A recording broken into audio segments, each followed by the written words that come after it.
My name's Clay Franklin. I'm a respiratory therapist. My mother is also a respiratory therapist, which is where I began to get my start in the medical field. I'm Marsha Franklin. I've been a respiratory therapist for 35 years. I'm a certified respiratory therapist. It is great having Clay as a respiratory therapist because Clay and I can talk back and forth on things. I'm pretty proud that he chose to do this. And we're both on the front line, so we definitely worry about each other. So we're able to talk at the end of his day, the beginning of my night. We're on different shifts. So I find that kind of comforting.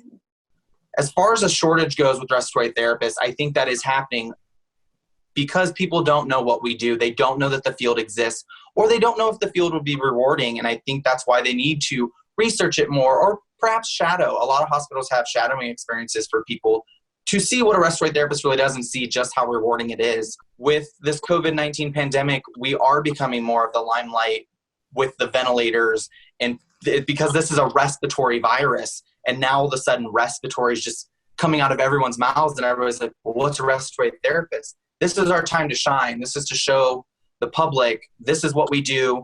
We make a difference. We're here. We're part of this team, and we're going to make a better tomorrow.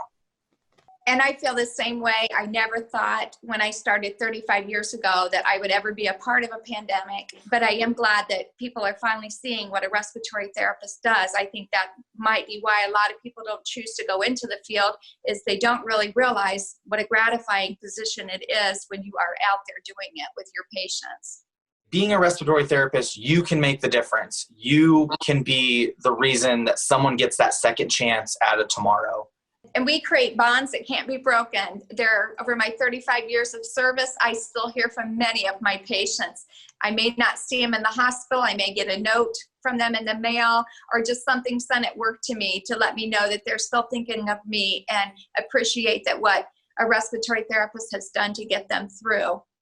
Growing up in a rural town in Northwest Ohio, it was a very, very small town, and family's all that we had. So with this COVID-19 pandemic, a lot of people right now aren't able to see their families. So for me, it's very hard not to see my parents, my siblings, my nieces and nephews as we fight this COVID-19 pandemic. So the photo that is circulating across the internet right now was my mother and I being able to reach out, give each other that high five, and just say that we will see each other again. I can't wait to get my family back.